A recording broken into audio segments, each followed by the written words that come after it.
Donc ce soir, nous allons continuer dans notre enseignement.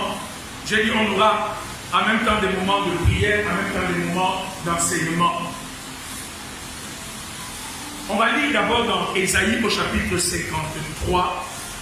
C'est un texte que nous connaissons. Je voudrais qu'on le lise en entier ce soir et que nous laissions la parole de Dieu agir dans nos cœurs. Ésaïe chapitre 53. Ésaïe chapitre 53, je voudrais qu'on lise ensemble. Ésaïe 53, à partir du verset 1, une fois et deux. Une fois et deux. Qui a cru à ce qui nous était annoncé? Qui a reconnu le bras de l'Éternel? Il s'est élevé devant lui comme une faible plante, comme un rejeton qui sort d'une terre desséchée. Il n'avait ni beauté, ni éclat pour attirer nos regards, et son aspect n'avait rien pour nous plaire. Méprisé et abandonné des hommes, homme de douleur et habitué à la souffrance, semblable à celui dont on détourne le visage. Nous l'avons dédaigné, nous n'avons fait de lui aucun cas. Cependant, ce sont nos souffrances qu'il a portées, qu'il s'est chargé, et nous l'avons considéré comme puni, frappé de Dieu et humilié. Ils étaient blessés pour nos péchés, brisés pour nos iniquités. Le châtiment qui nous donne la paix est tombé sur lui. Et c'est par ses meurtrissures que nous sommes guéris.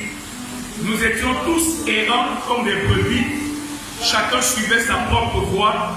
Et l'Éternel a fait retomber sur lui l'iniquité de nous tous.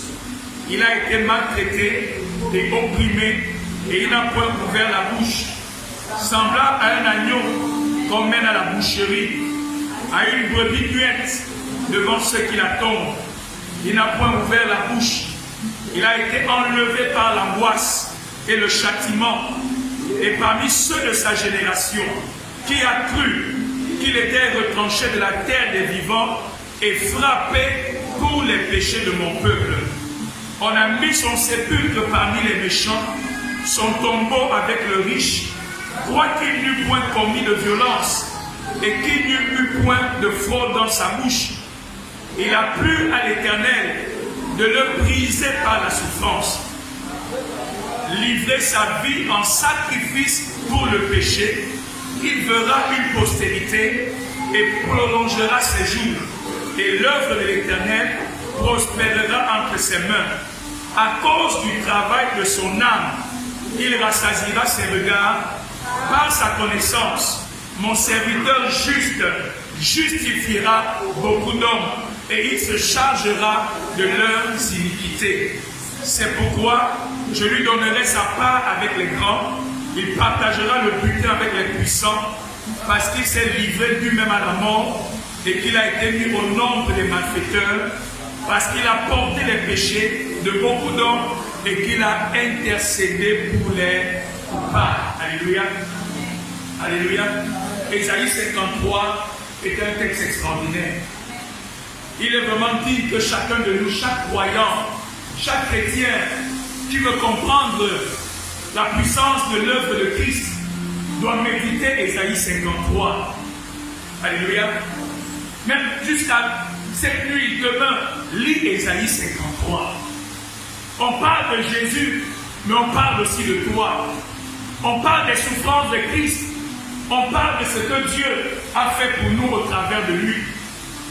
Et Ésaïe 53 nous montre simplement l'œuvre, le sacrifice de Christ à la croix pour nous.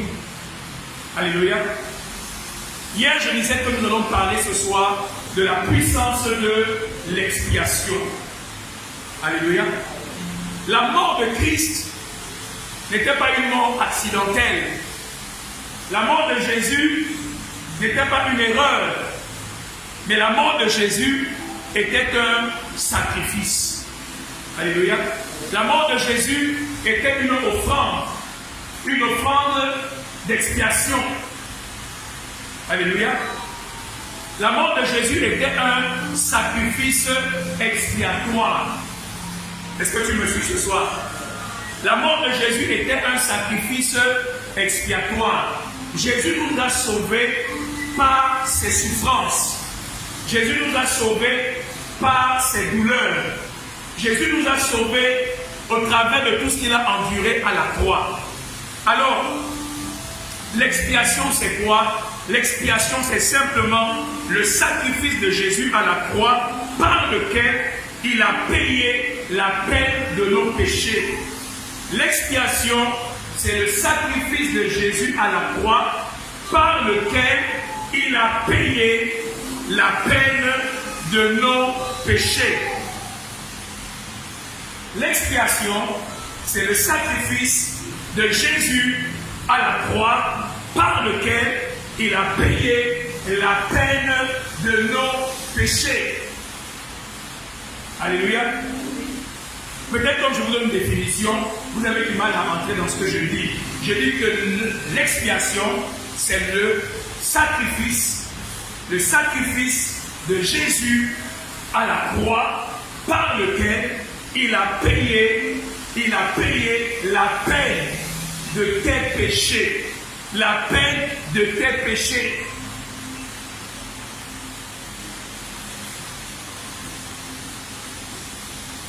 Est-ce que tu me comprends ce soir? Est-ce que tu me comprends ce soir? Il a fait quoi?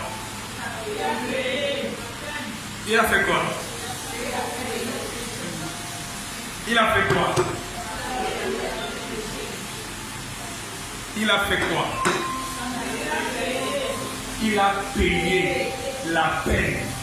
Il a payé la peine de tes péchés et de mes péchés. Il a payé. Quand Jésus est mort sur la croix, j'ai dit ça hier, il s'est écrié, tout est accompli. Et la Bible en français a traduit un mot grec qui s'appelle tétélestai. Et tétélestai était un mot dans l'Antiquité qu'on retrouvait sur les reconnaissances de dettes. Sur les reconnaissances des dettes, on écrivait tétélestai et on mettait un tampon. Une manière de dire que la dette avait été payée. Donc tout est accompli, peut aussi se traduire par tout est payé, tout est réglé. La dette a été payée. La personne qui était redevable de cette dette n'a plus rien à devoir à personne. Cette personne a été totalement libérée de sa dette parce que la dette a été payée. Alléluia. Expier, ça signifie quoi? Expier, c'est purger la peine qui est attachée à une condamnation. C'est purger la peine qui est attachée à une condamnation. C'est purger la peine. C'est subir les conséquences douloureuses de quelque chose dont elle s'est rendue coupable. Expier, c'est subir les conséquences douloureuses de quelque chose dont on s'est rendu coupable. Tu me suis ce soir? C'est purger la peine, c'est subir les conséquences, c'est subir les souffrances qui sont attachées à un acte coupable qu'on a commis. C'est réparer en acceptant de subir une peine. C'est réparer en acceptant de subir une peine. Et Ésaïe 53 nous montre clairement ce que signifie le sacrifice expiatoire de Jésus. Ça veut dire qu'en souffrant à la croix, en mourant sur la croix, Jésus est en train d'expier, de purger la peine de nos péchés. Il est en train de subir les souffrances, les douleurs, la peine, le châtiment, la punition qui nous était due à nous, la punition qui nous était réservée à nous à cause de nos péchés, Jésus va à la croix et il accepte de souffrir et d'endurer la condamnation, la peine à notre place et pour nous. Vous n'êtes pas avec moi ce soir. Vous n'êtes pas avec moi ce soir. Si tu n'entres pas dans cette révélation, ta prière ne peut pas être puissante. Ce n'est pas étonnant que Paul s'écrit dans Romains 8 qu'il n'y a maintenant aucune condamnation pour ceux qui sont en Christ Jésus. Parce qu'il n'est pas possible d'avoir une double condamnation.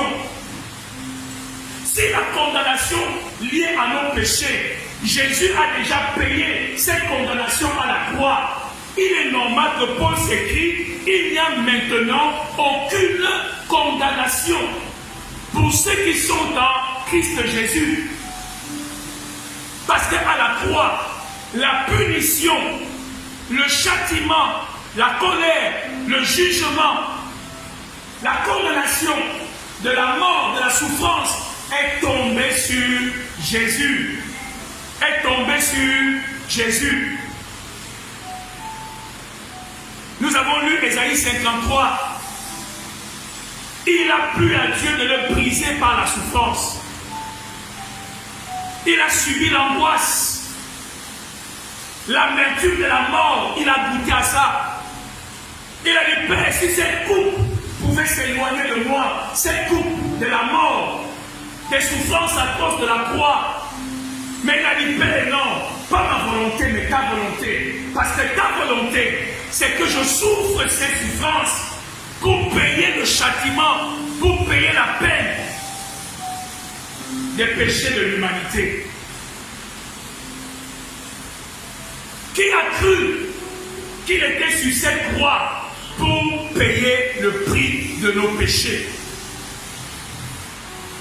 La dette a été payée, la peine a été accomplie, le châtiment a été subi, la punition a été subie.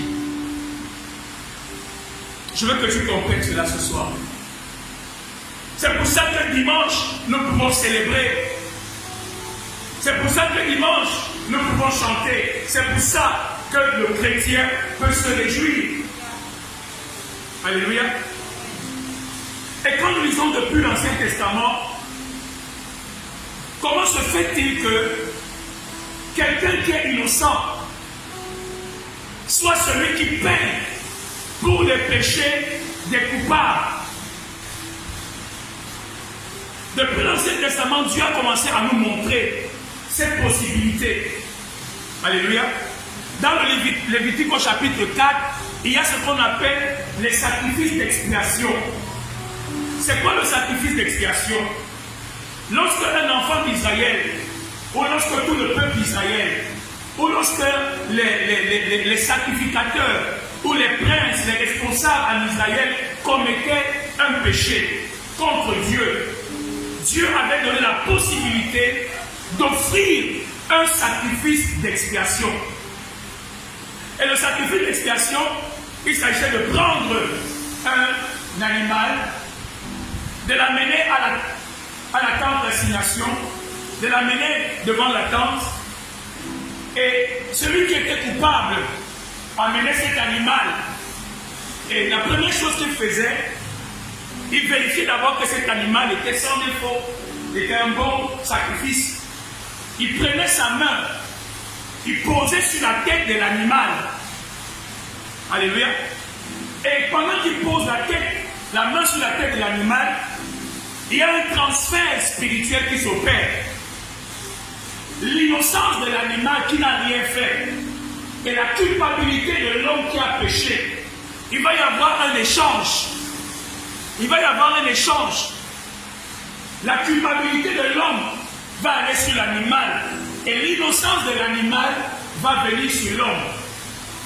Alléluia. Et l'animal qui est maintenant le coupable alors qu'il n'a rien fait, c'est cet animal qui va être sacrifié.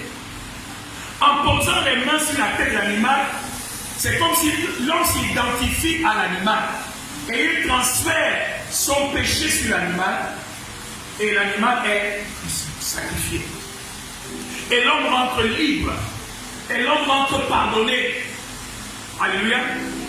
Et la Bible montre que tous ces sacrifices de l'Ancien Testament étaient des sacrifices imparfaits parce que le sang de l'animal ne pouvait pas en réalité enlever et ôter le péché. Ce n'était juste qu'un moyen transitoire. Mais c'est déjà une image de ce que Christ fait pour nous. Sa justice nous est donnée gratuitement. Son innocence nous est donnée gratuitement. Et lui, il prend sur lui nos péchés. C'est pour ça qu'on dit que celui qui n'a point connu le péché, Dieu l'a fait devenir péché pour nous. Dieu l'a fait devenir péché pour nous.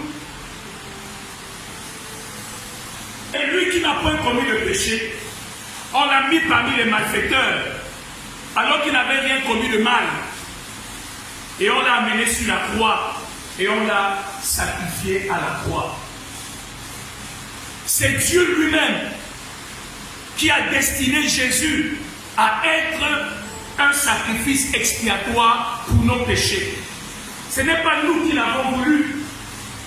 C'est Dieu dans sa grâce qui a dit: je vous donne un moyen de salut. Je vous donne un moyen de grâce, de miséricorde.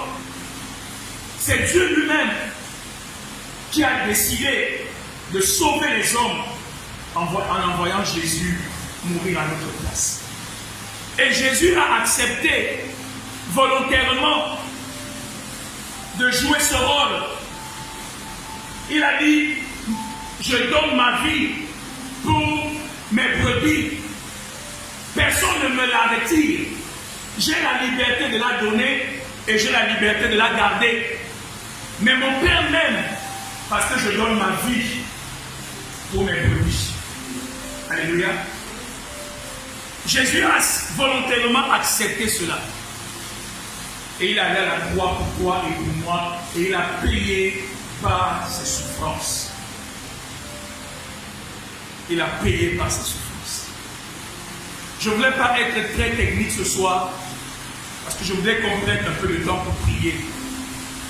La première chose que je vais te dire ce soir, ma Bible déclare dans le livre de Romains chapitre 8, que si Dieu est pour nous, qui sera contre nous? Si Dieu est pour nous, qui sera contre nous?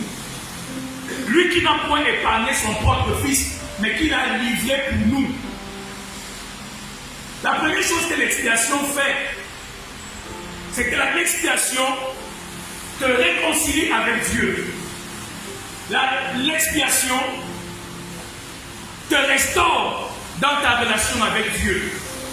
À cause de la mort de Jésus à la croix, Dieu n'est plus ton ennemi. Tu n'es plus l'ennemi de Dieu. Et Dieu n'est plus ton ennemi. Dieu est de ton côté. Dieu est avec toi. Quand Dieu voit le sang de Jésus, il est pour toi. Il n'est pas contre toi. Il est avec toi. Tu es réconcilié avec lui. Ma Bible déclare que tu es en paix avec Dieu. Alléluia.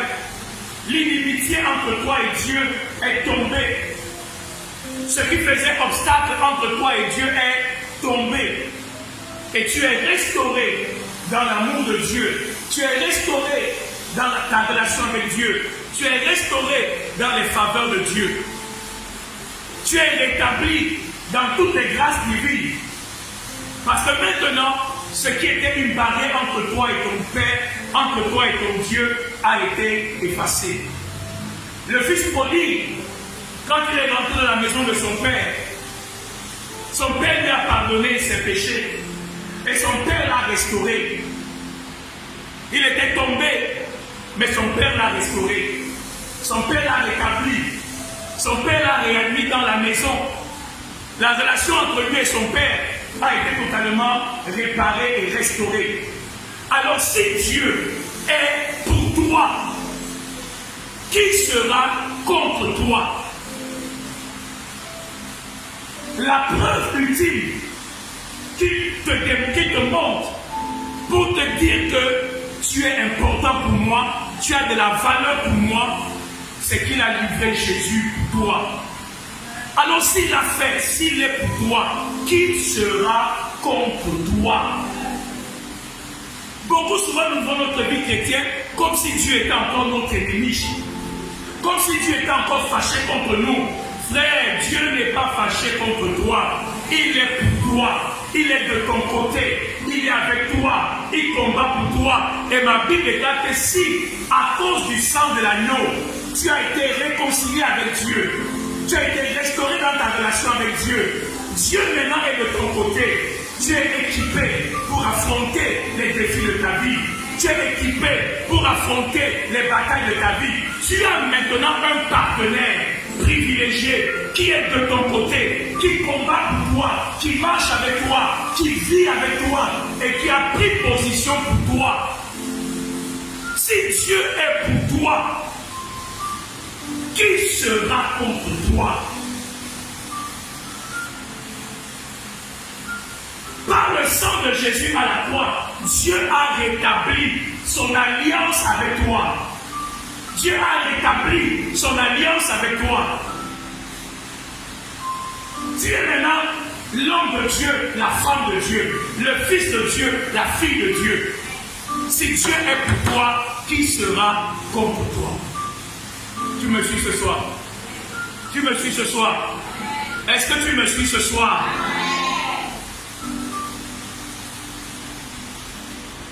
Tu as du mal à le croire. Tu as du mal à l'accepter. Mais si Dieu est pour nous, qui sera contre nous? Le premier sujet que je veux mettre devant nous ce soir, l'expiation brise la puissance de la mort.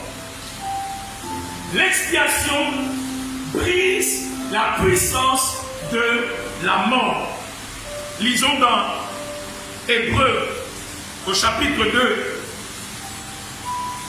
L'expiation brise la puissance de la mort. Hébreux 2, versets 13 à 14. Hébreux 2, versets 14 à 15. Vous y êtes. L'expiation par le sang de Jésus brise la puissance de la mort. Est-ce qu'on peut lire ensemble Hébreux 2 à partir du verset 14? Lisons ensemble une fois et deux. Ainsi donc, puisque les enfants participent au sang et à la chair, il y a également participé lui-même, afin que, par la mort, il anéantit celui qui a la puissance de la mort, c'est-à-dire le diable, et qu'il délivra tous ceux qui, par crainte de la mort, étaient toute leur vie retenus dans la... Ma Bible déclare que si Jésus a pris un corps comme un homme, et s'il allait mourir à la croix, c'était pour faire quoi? C'était pour que par sa mort, celui qui détient la puissance de la mort soit anéanti. C'est-à-dire qui? Le diable. Il y a d'autres versions qui disent, c'est ainsi que par sa mort, il a pu écraser le diable qui détient la puissance de la mort. C'est ainsi que par sa mort, il a fait quoi? Il a pu écraser le diable qui détient la puissance de la mort. Une autre version dit, il a anéanti, il a réduit à l'impuissance par la mort celui qui détient le pouvoir de la mort. Il a écrasé, il a réduit à l'impuissance, il a anéanti celui qui détient le pouvoir de la mort, c'est-à-dire le diable. Oh, quand je vois ce soir, je ne sais pas si nous sommes ensemble. Je ne sais pas si nous sommes ensemble. Je n'ai aucun amen, c'est bizarre, qu'est-ce que vous avez? On vous dit que par sa mort, il a anéanti celui qui a la puissance de la mort. C'est-à-dire le diable. Il a rendu impuissant. Il a écrasé par sa mort à la croix. Ton amen sort des cavernes. Il a réduit à néant. Mais vous chassez la mort sur le temps d'esprit de mort. Mais si ce que je suis en train de te dire là ne t'excite pas, ne te remplit pas de joie, ne te remplit pas d'enthousiasme, il a anéanti par sa mort celui qui a la puissance de la mort. Si celui qui a la puissance de la mort a été anéanti, alors la Bible déclare qu'il m'a délivré. C'est ce que nous allons faire ce soir, mes bien-aimés. Je veux d'abord, avant qu'on ne prie, pour prier, prenons Psaume 118, 17. Il y a des gens qui connaissent ça par cœur. Je veux que tu proclames cela sur ta vie ce soir. Jésus-Christ, par sa mort, a anéanti, a rendu impuissant, a écrasé celui qui a la puissance de la mort, c'est-à-dire le diable. Lève-toi un peu pendant quelques minutes. On va prier ce soir. Pendant quelques minutes, c'est le premier point. Il a anéanti celui qui a la puissance de la mort. Le sang de Jésus, l'expiation de Christ, c'est la victoire de la vie par la mort de Jésus. Il a subi la mort pour que moi je reçoive la vie. Il a subi la mort pour que moi je reçoive la vie. Il a subi la mort pour que moi je reçoive la vie. Il a subi la mort pour que celui qui détient la puissance de la mort soit anéanti. Proclamons d'abord Psaume 118, verset 17. Qu'est-ce que David dit? David dit quoi? Je ne mourrai pas, je vivrai et je raconterai les œuvres de l'Éternel. Proclame cela sur ta vie ce soir. Proclame cela sur ta destinée ce soir. Proclame cela sur ta famille ce soir. Je ne mourrai pas, je ne mourrai pas, je ne mourrai pas, je ne mourrai pas. Au nom de Jésus de Nazareth, je vivrai, je vivrai, je vivrai et je raconterai les œuvres de l'Éternel. Je ne mourrai pas. Jésus est mort pour moi. Jésus est mort pour moi. Je ne mourrai pas. Je vivrai et je raconterai les œuvres de l'Éternel. Les œuvres de l'Éternel. David était en face des dangers. David était en face des menaces contre sa destinée. David était en face de Saül qui avait décidé d'anéantir sa vie. Mais David a commencé à déclarer: je ne mourrai pas, je vivrai et je raconterai les œuvres de Jésus dans ma vie. Je ne mourrai pas, je vivrai et je raconterai les œuvres de l'Éternel. Je veux que tu pries ce soir. Nous allons dire au nom de Jésus que toute plaie de mort, que toute plaie de mort contre ma vie, contre ma famille, soit arrêtée ce soir par le sang de Jésus. Que toute plaie de mort qui affecte ma famille, qui affecte ma vie, que cette plaie de l'esprit de mort soit arrêtée au nom de Jésus. Prends autorité ce soir. Et arrête dans ta vie l'esprit de mort prématuré, l'esprit de mort précoce, l'esprit de mort inopiné. Et au nom de Jésus, par la puissance du sang de Jésus, par la puissance du sang de Jésus, par la puissance du sang de Jésus, j'arrête dans ma vie, tout esprit de mort prématuré, tout esprit de mort précoce, au nom puissant de Jésus, toute malédiction héréditaire, de mort précoce, de mort inopinée, de mort soudaine, de mort subite, au nom de Jésus, par le sang de Christ. Cela n'est pas mon lot, cela n'est pas mon partage, au nom de Jésus de Nazareth. Au nom de Jésus de Nazareth, tu vas prier ce soir. On l'a fait vendredi passé. Que toute épée qui est relâchée contre ma vie, pour détruire ma vie, que cette épée soit brisée ce soir. Que cette épée soit brisée ce soir. Toute épée de mort relâchée contre ma vie. Au nom de Jésus, que cette épée soit brisée. Élève ta voix et prie ce soir. Élève ta voix et prie ce soir. Élève ta voix et prie ce soir. Que toute épée de mort, de destruction contre ta vie, relâchée contre toi, soit brisée. Soit brisée. Soit brisée. Soit brisée. Soit brisée. Au nom de Jésus.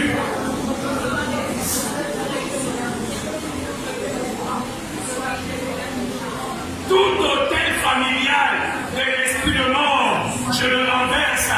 Toute alliance familiale avec l'esprit de mort, je révoque cette alliance. Toute alliance familiale avec l'esprit de mort, je brise cette alliance sur ma vie. Je révoque cette alliance sur ma vie. Par le sang de Jésus, par le sang de Jésus, par le sang de Jésus, par le sang de Jésus. Toute alliance familiale avec l'esprit de mort, toute alliance familiale avec l'esprit de mort, je révoque sur ma vie. Je révoque sur ma vie. Par le sang de Jésus, par le sang de Jésus, par le sang de Jésus. Tu vas prier. Par le sang de Jésus, j'efface dans ma vie toute trace, tout signe, toute conséquence des alliances de mort, des vœux avec l'esprit de mort. J'efface ces conséquences, j'efface ces signes, j'efface les traces au nom de Jésus. Élève ta voix et prie ce soir au nom de Jésus. Efface par le sang de Jésus toutes les conséquences, tous les effets des alliances de mort, au nom puissant de Jésus, sont effacés,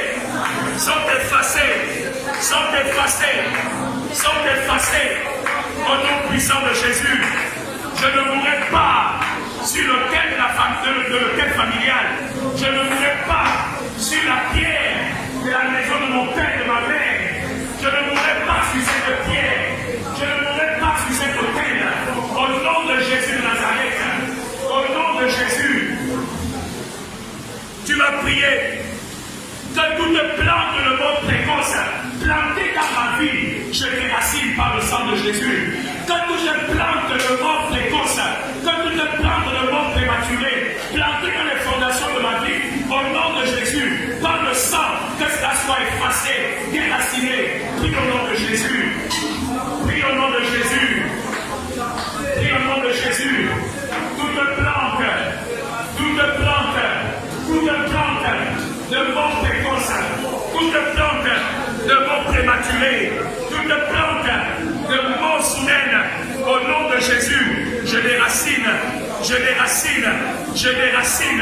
au nom de Jésus. Moïse a dit sur l'humain, comme l'humain de vivre, je veux que comme Moïse, que tu déclares la vie sur ta vie ce soir. Que tu déclares la vie sur ta vie ce soir. Que mon corps vive. Que ma destinée vive. Que ma descendance vive. Que tout ce que je fais vive. Que Ruben vive. Déclare la vie sur ta vie ce soir. Déclare la vie sur ta vie ce soir. Déclare la vie sur ta vie ce soir. Au nom de Jésus. Déclare la vie sur ta vie.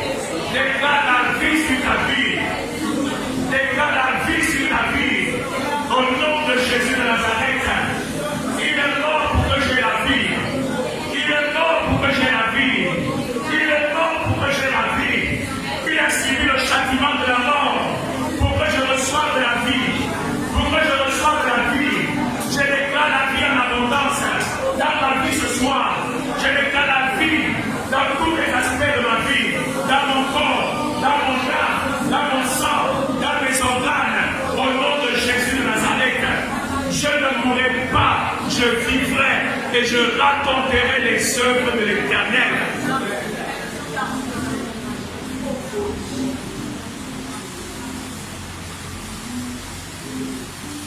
L'expiation a anéanti celui qui a la puissance de la mort.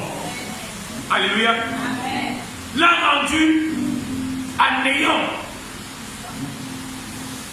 Et ceux qui étaient captifs Est-ce que vous savez que c'est à cause de la peur de la mort que nos parents, nos ancêtres ont fait des alliances et des pactes avec le diable? Parce qu'ils cherchaient des protections, parce qu'ils cherchaient la sécurité. Ils ont fait des pactes et des alliances. Mais Jésus est venu pour libérer. Alléluia. Tous ceux qui étaient captifs à cause de la peur de la mort. Alléluia. Donc voilà la première chose que l'expiation fait. L'expiation anéantit le pouvoir de la mort. L'expiation brise l'emprise et le pouvoir de Satan. La Bible est que nous l'avons vaincu par le sang de l'agneau. Alléluia. Et le Seigneur a donné le sang pour que le sang serve d'expiation pour les péchés. Je dis encore que ce n'est pas nous qui avons décidé. C'est Dieu qui a choisi. Et vous vous rappelez quand Caïn et Abel sont allés faire des offrandes à Dieu. Caïn est venu avec les fruits de son champ. Et Abel est venu avec un agneau qu'il avait sacrifié. Et ma Bible déclare que Dieu avait regardé favorablement Abel parce qu'il était venu avec un sacrifice. Il y a beaucoup de personnes qui négligent le sacrifice de Jésus et qui pensent qu'ils peuvent trouver faveur aux yeux de Dieu en utilisant d'autres moyens. Caïn, c'est le père de toutes les religions du monde qui viennent à Dieu avec toutes sortes de choses, avec toutes sortes de sacrifices. Mais Dieu a dit non, le seul sacrifice qui me fait plaisir, qui réjouit mon cœur et qui peut faire en sorte que ma faveur te soit accordée, c'est lorsque tu viens par moi, vers moi, par le sacrifice de Jésus. Il n'y a pas 10 000 chemins, il n'y a pas 30 000 chemins, il y a un seul chemin. Un homme qui refuse de prendre Jésus comme son sauveur, comme son Seigneur, un homme qui refuse de venir à Dieu au travers du sacrifice de la croix, est un homme qui se prive de la grâce et de la faveur de Dieu. Il ne te regardera pas favorablement si tu viens par un autre moyen. Le seul moyen, c'est le sacrifice. Et qu'est-ce qui est intéressant dans le sacrifice? C'est le sang. C'est le sang. Parce que la Bible déclare que l'âme se trouve dans le sang. Et que c'est par l'âme que le sang fait expiation. Ça veut dire quoi? Le verdict de mort dans l'Ancien Testament, c'est quoi? Œil pour œil, dent pour dent. Si tu tues quelqu'un, on te tue. Donc tu dois mourir. Mais Jésus a accepté cette mort pour toi. Alléluia. Le deuxième bénéfice, on continuera jusqu'à dimanche. Le deuxième bénéfice de l'expiation, c'est que l'expiation arrête le jugement. L'expiation arrête le jugement. L'expiation aussi inverse les effets du jugement. Et quand vous regardez ce que Christ a fait, beaucoup de choses ont été, ce sont les Anglais qui ont un bon terme, reverse. Il y a beaucoup de choses qui ont été, on va dire, restaurées ou réparées. Alléluia. L'expiation permet l'inversion, la restauration. Les effets du jugement sont arrêtés et il y a une réparation et il y a une restauration qui s'opère. Quand le jugement est arrêté, Dieu non seulement te pardonne, il arrête les effets du jugement et il te rétablit, il te ramène à ton état initial. Il restaure sa relation avec toi, il restaure ta vie. C'est pourquoi tout à l'heure on parlait de la restauration. Parce que l'expiation arrête les effets du jugement. Il y avait une famine en Israël pendant 3 ans. Et cette famine était causée par les Gabaonites parce qu'ils maudissaient le peuple de Dieu. Et David les a appelés. David a dit, avec quoi ferai-je l'expiation pour que vous bénissiez le peuple de Dieu? Ils ont dit, sacrifie-nous les fils de 7 fils de Saül. Et David a sacrifié 7 fils de Saül et il a expié le péché d'Israël. Et la bénédiction a été restaurée sur Israël. Alléluia. Donc tu es, par l'expiation de Christ, tu es capable de prier et d'entrer dans ta restauration. Tout ce que le péché, tout ce que le diable a détruit dans ta vie, le Seigneur le restaure. Même la guérison est une restauration, c'est un rétablissement. Et quand nous prendrons la Sainte Seine demain, vous verrez que la Sainte Seine est toujours une restauration. Nous recevons sa vie en nous.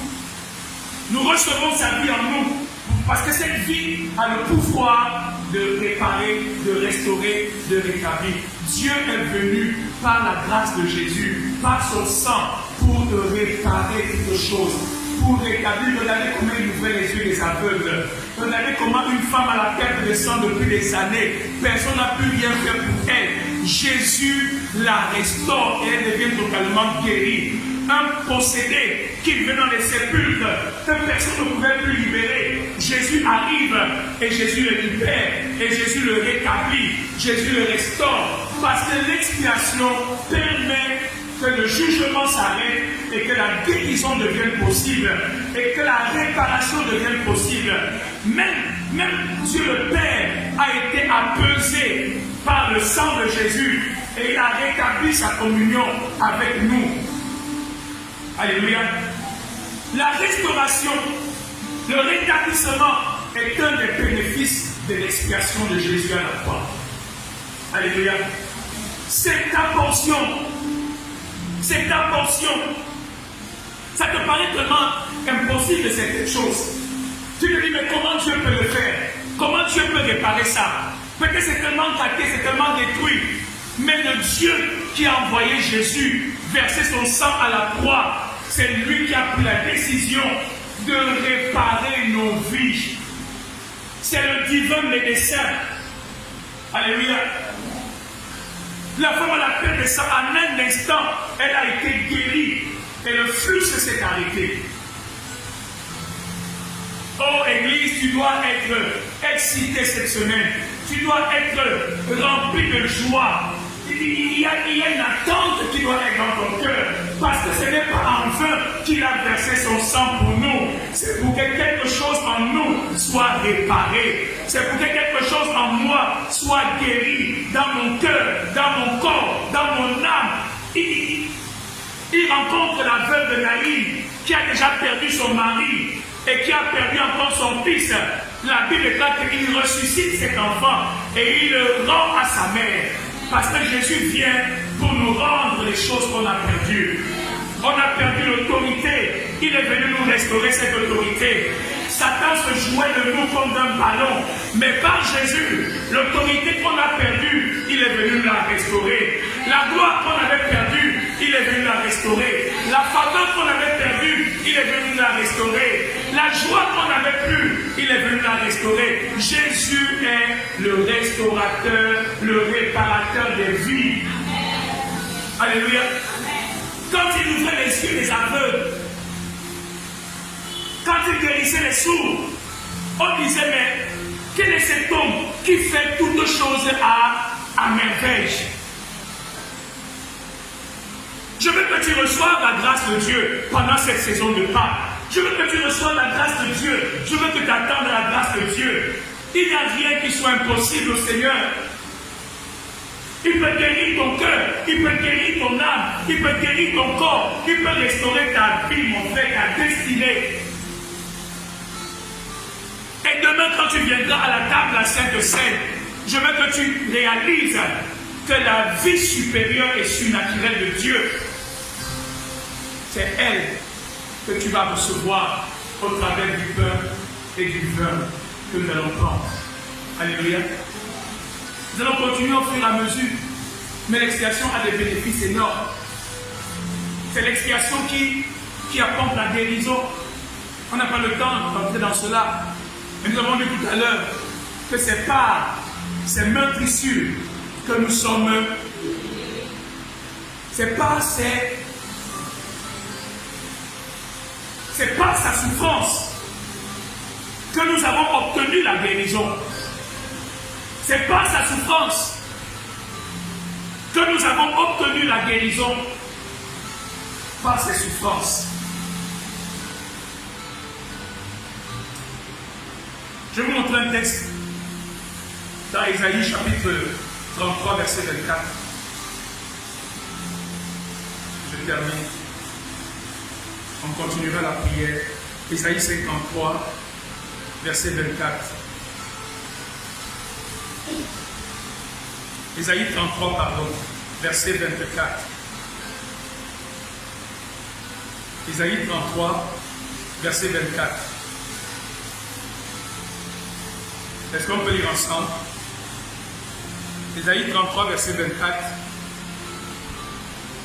Est-ce qu'on peut lire ensemble une fois et deux? Aucun habitant ne dit « Je suis malade ». Le peuple de Jérusalem reçoit le pardon de ses iniquités.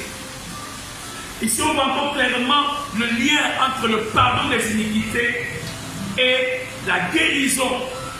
Parce que l'expiation par le sang est source de guérison. Personne ne dit « Je suis malade ». Pourquoi? Parce que le peuple de Jérusalem reçoit le pardon de ses iniquités. L'expiation produit la guérison.